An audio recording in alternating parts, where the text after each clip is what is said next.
Gaman að sjá okkur öll.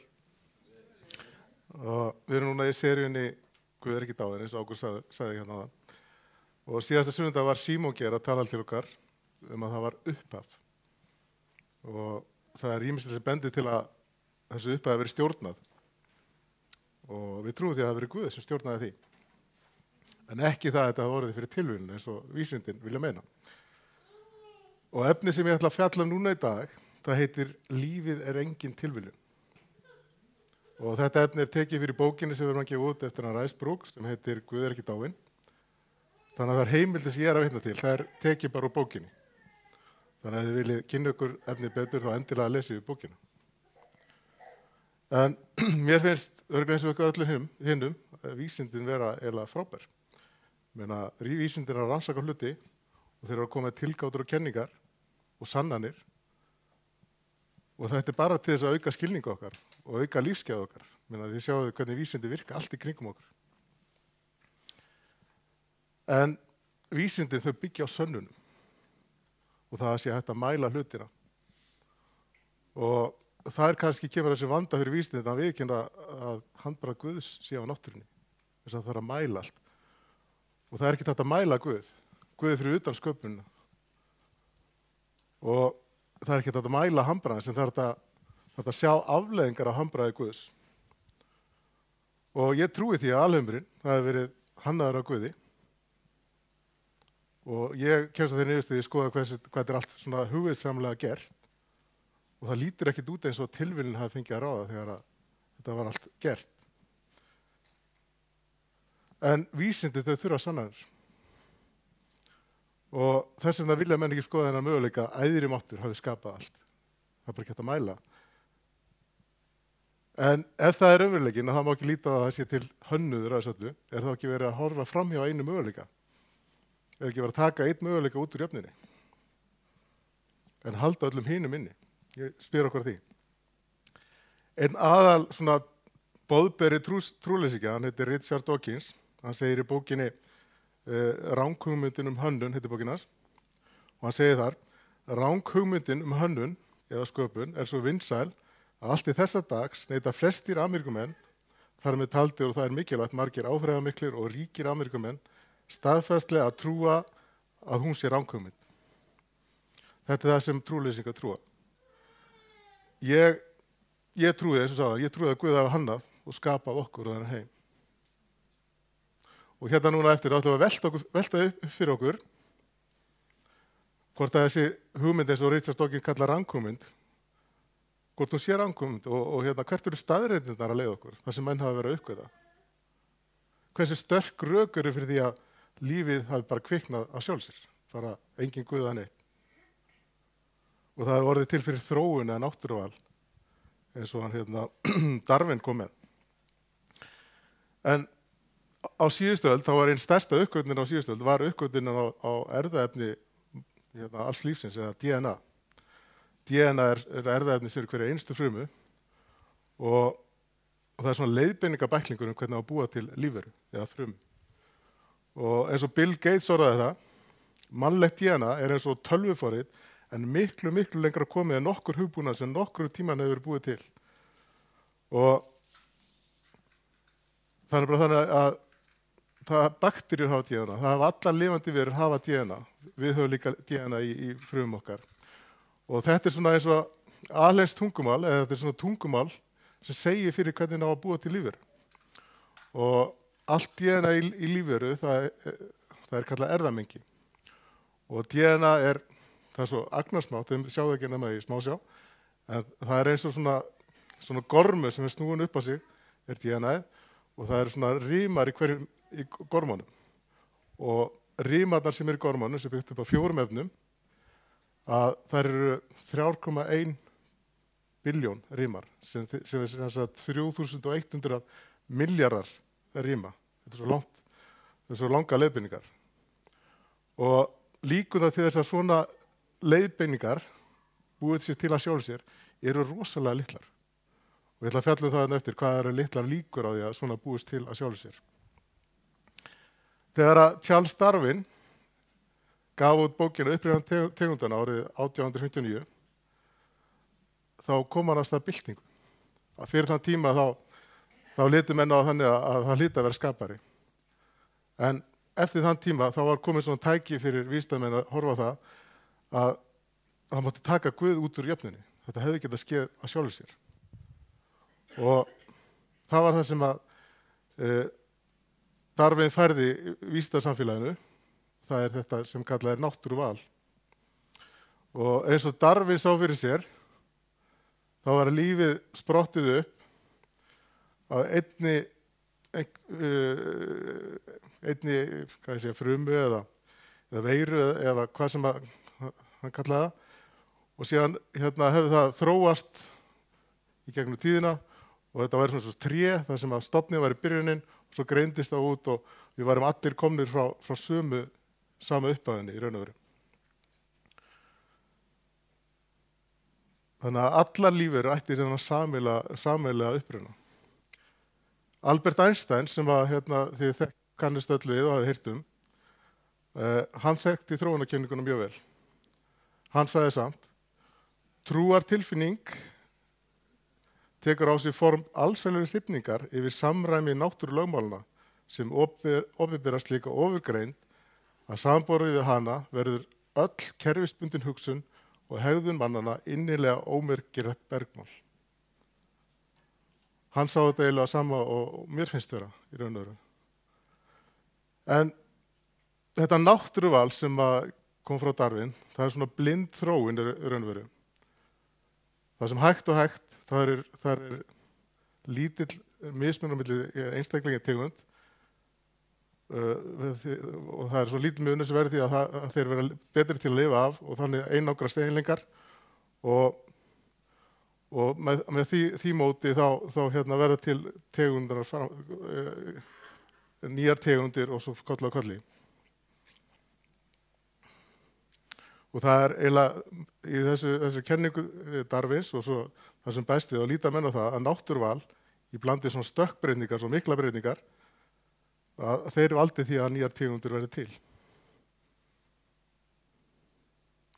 Og þannig að lífið hefur orðið til fyrir cirka 3,5 billjónum ára og upphafði verið frá einhverju sjálfsendurnýjanlegri sameind sem síðan hefur þróast og orðið að því sem við erum.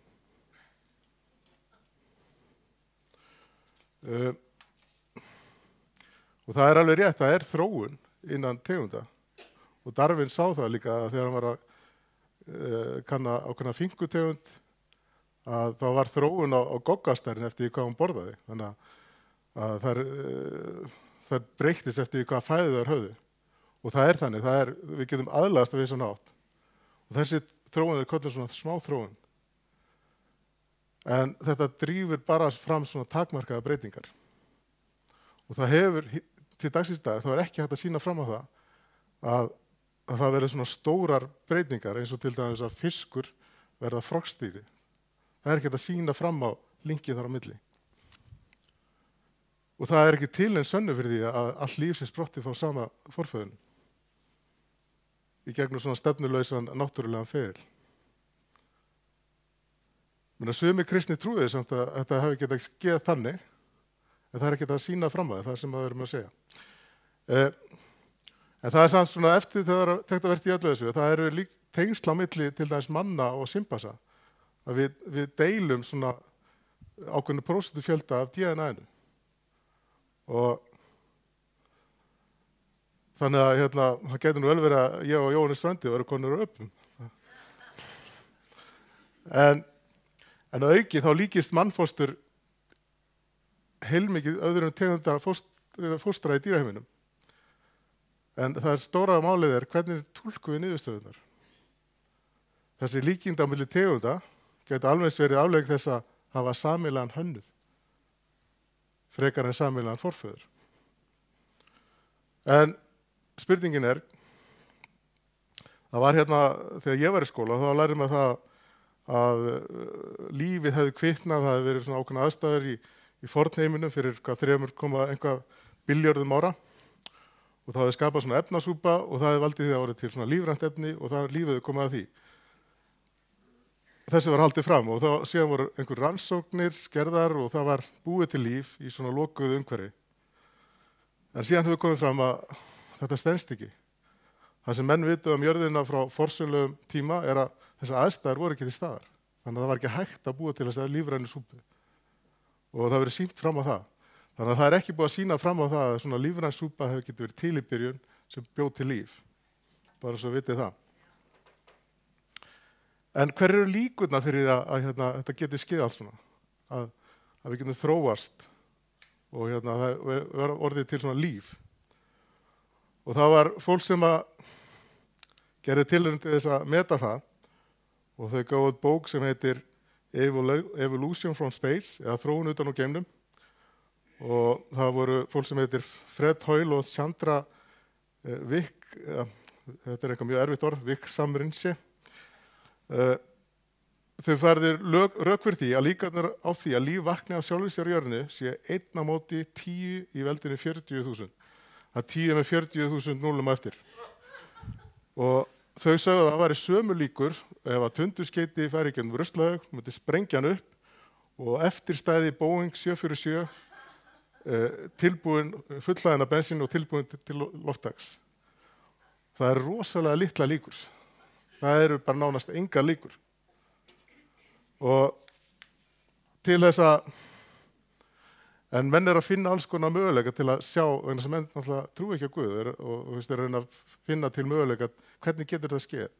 Og ein tilgáta svo að þessi margir alheimar og þessi óendanlega marga alheima og þess vegna sérstu með óendanlega marga möguleika að líf getur komið. En þetta bara tilgáta. En getur þróun útskýrt allt? Charles Darwin sjálfur, hann sagði í bókinni sinni Upprunnin tegundana, það myndi kollvarpa kenningu minni hægt væri að benda á svo flókið líffæri að engin líkindi væri á það hefði orðið til smá saman og eftir fjölda kynslana. Og það nefnilega það sem þetta að sýna fram á núna. Það rosalega mörg líffæri í lífverum. Þau verða að hafa fjöldmarga hluti til staðar til að geta orðið. Þannig að þau geti virkað. Og þessi fullyrðing að náttúrufall geti útskýrt allar lifandi verur, hún breytist þegar við prófum hana í samræmi við reglur. Flestar lífverur, þær innihalda mjög flókna þætti sem þurfa að vera allir í einu til staðar svo að hún geti virkað. Þannig að það mjög erfitt fyrir svoleiðis lífverur að þróast eftir einhverju svona stökkbreytingum eða svona hægt og bítandi. Þannig að þú þarft að allt svona marga þætti til staðar í einu. Og það rosalega erfitt að sýna fram á það hvernig þetta á að geta skeið. Mennum með kenningar en það ekki neitt sem sannar það. Ming Wang heitir maður sem þekktur augskurlæknir við Harvard. Hann segir, sem læknir og vísindamaður get ég óhugað votta þá staðreynd að það ómögulegt fyrir náttúruval að útskýra ótrúlega flókna gerð augans. Auga samstendur á óteljandi þáttum sem skerpa mynd, stilla birtustig og vinna úr upplýsingum til að búa til mynd í heilanum. Þar að auki þið sjónræna kerfi samhæft hreyfingu og jafnvægi. Slíkt kerfi þarf greinilega fjölmörgum samverkandi hlutum að halda til að starfa almennilega. Það hefur ekki tekist að sýna fram á hvernig þetta var til við þróun. Það til getgott, en það hefur ekki verið að sýna fram á. En hvað segja steingervingarnir? Meina, svo hugmynd að þróunarsagan, hún sé skráð með steingervingum, hún eiginlega dálítið ýkt. Þannig að vantar þessi millistigsform. Það sem ein tegund þróast yfir í aðra. Það vantar. Og þetta var svona blastið svo augljóslega við önnum að það var búið til tegund, búið til kenning af Stefan J. Gould, heitir hann, steingervingafræðingur í Harvard. Hann búið til kenningu sem heitir rofi jafnvægi. Og þessi kenning, hún gerir ráð fyrir að tegundir séu í grundvallaraldrinum eins allan tíman, en breyti síðan svo fljótt að engar sannanir verði eftir í steingervingaskránum. Og semst að þetta mynstur að það breytist ekkert og síðan komið skyndilega fram á sjónu nýjar og gjöruglega tegundir. En það er nákvæmlega það sem við getum sagt að skeiði þegar að hönnun á sér stað. Það kemur allt í einu. Þannig að í raun og það sannar þetta ekki neitt. svona elstu leifar af svona steingervingu sem til eru, þær koma frá Kambrium tímabilinu og við minnir að vera frá 2,1 milljörðum ára, eða miljónum ára, 2,5 miljónum ára, minni mig, ég maður ekki alveg, sem að þetta Kambrium tímabil og það allt í einu bara, allt lífið komið. Bara á smá tímabili í jarðsögunni, það bara birtist allt lífið. Bara allt í einu. Og þar koma fram þekktar tegundir sem hafa ekkert breyst síðan, bara á þessu tímabili. Og þetta ekkert einstæmi í rauninu, þetta Kambrium sprenging. En ný lífsform, þau breytast yfirleitt, þau birtast yfirleitt svona skyndilega í þessum svona steingervingaskrám, en þau taka ekkert síðan miklum breytingum. Og þetta gefur þetta til kynna að lífið, það hefur breyst á mjög áhrifamikinn hátt á svona jarðfræðilegu augnablik í rauninu á mjög skömmum tíma.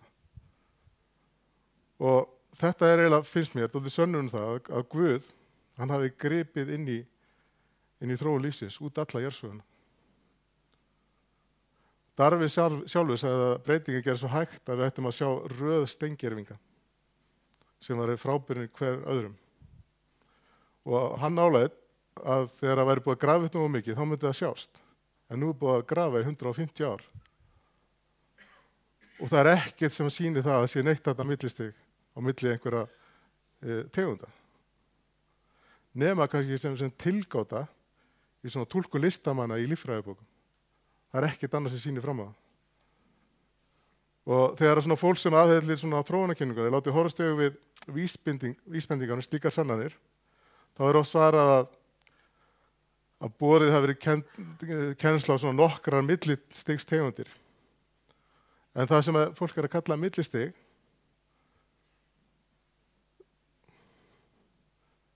það er reyndar ekki svona tegundir sem að liggja í beinni upprunalínu á milli tveggja þekktar tegunda.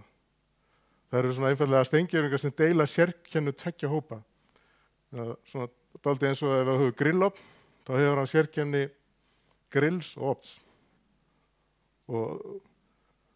En það eru samt mjög mikil líkinda milli óskyldra tegunda, á lifandi tegunda. Það eru rosa mikil líkinda milli tegunda.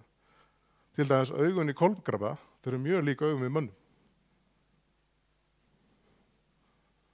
Og þess vegna er það að bera einfaldlega að kennsla á líkindi á milli steingervinga ekki nægileg sönnun fyrir því að þessi líkindi séu vegna sameiginlegs forfeður. Og það er oft þannig að þeir sem aðhyllast þróunarkenninguna, þeir fara yfirleitt rök fyrir svona þróun þar sem steingervingaskrárnar eru mjög óljósar. Þar sem þær eru hvað heilastar, er minnstur skyndilegar birtingar og síðan engar óljósar breytingar, það sem eru mjög skýrt. Þannig að þetta dálítið svona í getgátum, finnst manni. Og það oft svona litið framhjá svona gríðastórum og stækkandi eyðum í heimsýn náttúrustefnunar. Og leið svona vísindunum fleiti fram, þá er þetta svona erfiðar að skýra, akkur er svona eins og margir tætti náttúruna, eins og þessi að hanna er fyrir okkur. Hanna er með okkur í huga. Það virkar dálítið þannig. Það er svo rosalítið líkindi að líf geti verið hérna í jörðinni.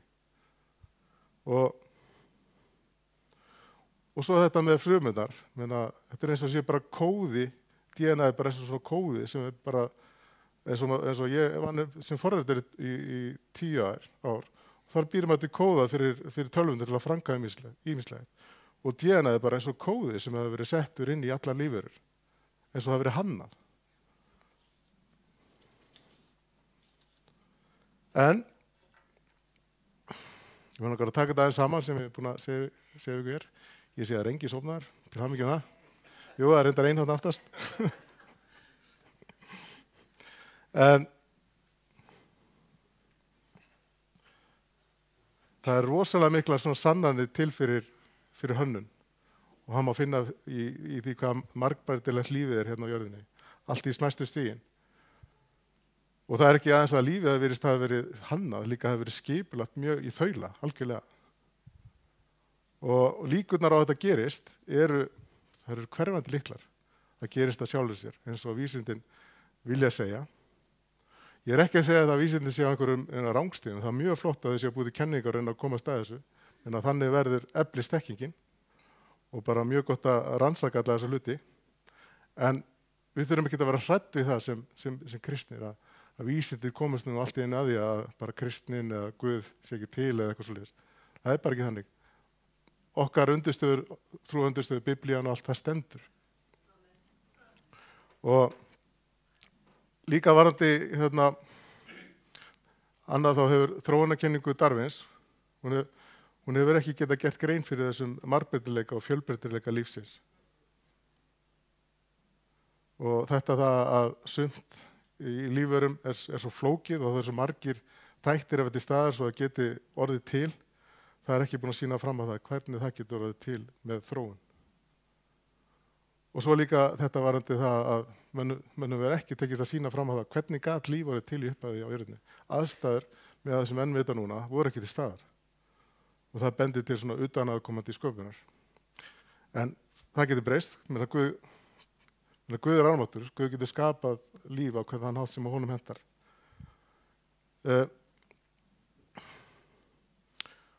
Og þessar eyður, það sem vantar, að það bendir til þess að lífið hafi í stórum dráttum verið hannað með svona genetíska möguleika á því aðlagast og stilla sig að breyttu umhverfi. Við getum þessi menn breytt okkur umhverfinu, en það sé takmarkað, það breytist ekki yfir í aðra tegundir. Það bendir til því smart. Og þetta bendir til þess að lífið í raun og veru engin tilviljun. En að líf okkar hefur tilgang og merkingu. Það skapar, það Guð. Og Guð skapaði okkur með ákveðin tilgang í huga. Og mér finnst alveg ótrúlega þessi rosalega gáfaði Guð, sem stóri Guð sem skapaði þetta allt. Og segir Biblíum að það gert á 7 dögum, eða hvíldist á 6 dögum. Hvað sem það þýðir. Hann hefði skapað allt, hann hefði áhuga okkur sem persónum, við erum sköpunars. Og hann vill eiga samskipti við okkur. Og það það sem Guð, hann vill að þú leitir til hans. Þú sjáir hann í allir sköpunni, hvað hann stórkostleg, hann hefur samt áhuga á þér. Og hann vill að við leitum til hans og hann getur kennt okkur hvernig við eigum að lifa lífinu. Þannig að Guð hefur áætlun fyrir líf okkar allra. Og eins og Guð segir sjálfur í Jeremía 29:11, því ég þekki sjálfur þær fyrirætlanir sem ég hef í hyggju með þér, segir Drottinn, fyrirætlanir til heilla en ekki óhamingju, að veita yður vonaríka framtíð. Takk. Þetta var eina orðið í Biblíunni sem gat komið inn í það. En gjör svo vel, Ágúst.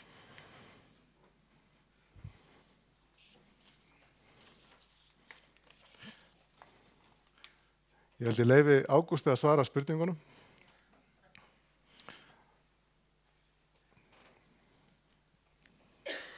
Takk fyrir Þorsteinn. Þetta var virkilega skemmtilegt og gott að fá svona heildara yfirlit yfir þetta. Það er mjög gott. Þetta er seinasta predikurinn í þessari seríu sem við erum búin að vera með sem heitir Guð er ekki dáinn. Og með þessu viljum við einfaldlega opna á þessa umræðu og bæði að við sem erum í kirkju og viljum fylgja Guði sjáum að því að kristni er rétt lýsing á raunveruleikunum eins og hvernig hlutirnir eru í raun og veru.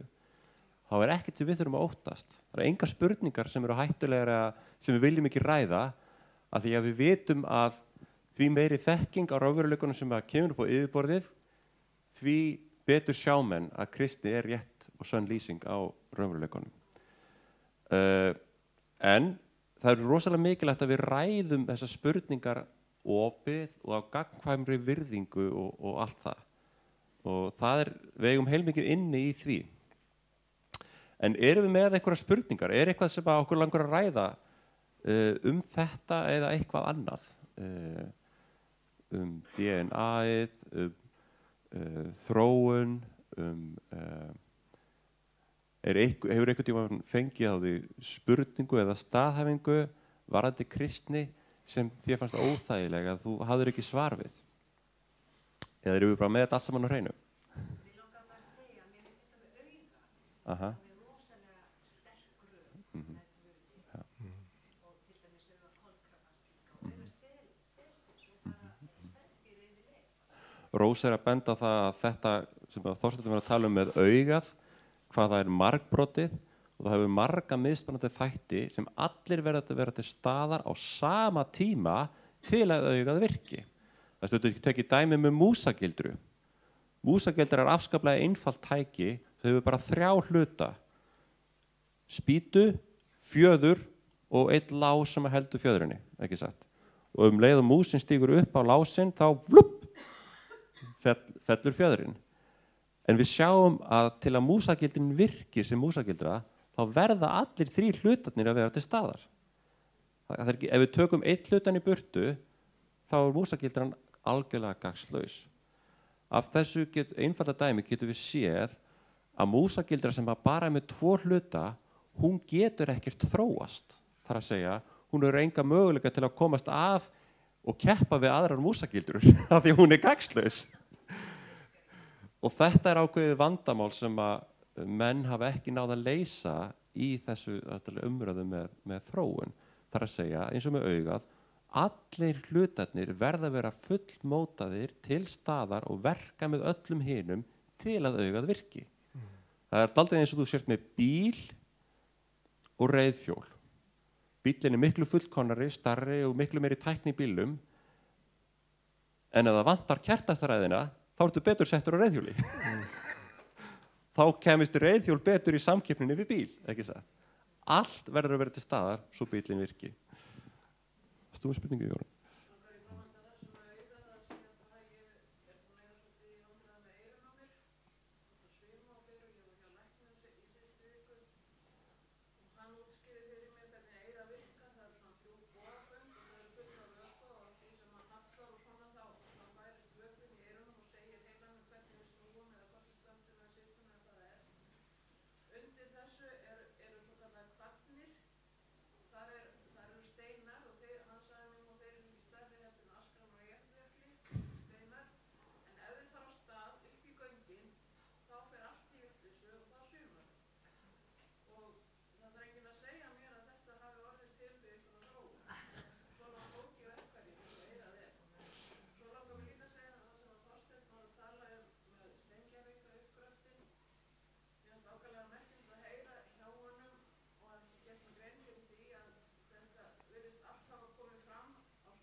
Jóru var að segja ykkur frá því, bara svo aðrir heyri, að hvað er flókið og magnað að það er inn í okkur göngkenninni við eyrað og það er vökvi og eftir því hvernig vökvin hallast þá eru boð send til heilans um það hvernig við snúum. Þetta er margbrotin hönnun. Já, þetta dæmi sem þú varst að segja varandi músagilduna, þetta er bara mjög einfalt dæmi. Lífverið er svo miklu flóknari heldur en einhver músagildra. Nákvæmlega. Nákvæmlega. Ég held að til dæmis til að blóðið í okkur storkni, ég minnir að það eru 7 eða 14 prótein sem þurfa að koma við sögu. Og 1 prótein kveikir á öðru sem kveikir á öðru sem kveikir á öðru sem kveikir á öðru. Þannig að þetta er svona röð samverkandi þátta sem allir verða að vera til staðar á sama tíma til þess að þetta virki. Og ég má segja líka sko að það eru rosalega margar svona sannanir fyrir því, finnst manni, þegar maður lítur á svona efnisheiminn og lífheiminn, að Guð sé til. En samanskapið, fólk sem trúir ekki á Guð, það er bara að reyna að finna hvernig þetta var til án Guðs, það bara trúir ekki á Guð. Og maður þarf bara að tala við svolítið fólk af virðingu, ekki að forsanina skoðunina, það er bara að tala á jafnréttisgrundvelli svona hluti. Nákvæmlega, nákvæmlega. Við vorum úti í Aberdeen í Skotlandi seinustu helgi og þar gaf mér á tal við 3 krakka og talaði sérstaklega við strákinn. Hann hefur verið svona 16 ára og ég spurði hann nokkra spurninga og ein spurning sem ég spurði fyrsta spurningi var hvort hann tryði á Guð. Hann sagði nei og svo spurði hann í kjölfarið hver er svona helsta ástæðan fyrir því að þú trúir ekki á Guð. Og hann sagði einfaldlega ég hef aldrei heyrt neinn góð rök fyrir því að Guð sé til. Einstaklingur sem aldrei hefur heyrt neinn góð rök fyrir því eða staðreyndir að Guð sé til það er mjög eðlilegt að hann álíti sig svo að Guð sé ekki til. Í kjölfarið spurði ég hann eftir að ég hafði spjallað saman hvort ég mætti gefa honum eina staðreind fyrir því að Guð sé til og hann var mjög opinn að heyra það og þetta var bara mjög vinalegt samtal. Þetta er samtalið sem að okkur langar að hvetja okkur öll til þess að eiga við fólk, við vini, við nágranna og það er hægt að gera það án þess að séum að rífast, án þess að séum að berja hvort annað í hausið, bara til að ræða málin. Annars fyrir við að ljúka þessu kannski ein spurningi viðbót ef einhverjum er spurningið athugasemd.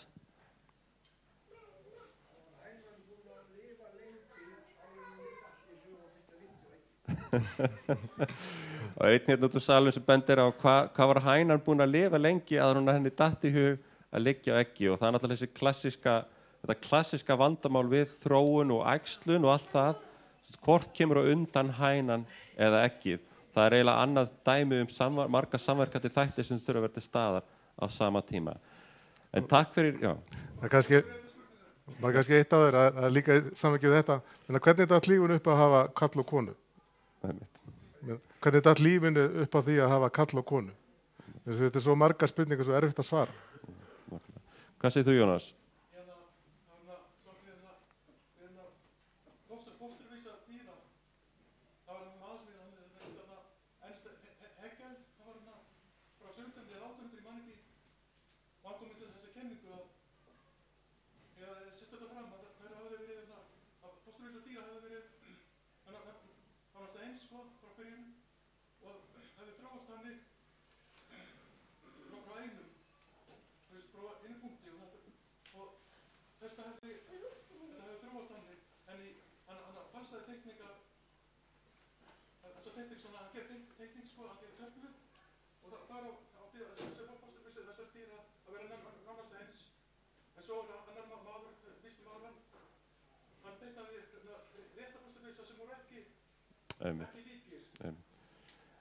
Jónas er að benda á að stundum hafa menn teygt sig of langt í að sýna fram á einhverja kenningu og falsað jafnvel teikningar eða annað.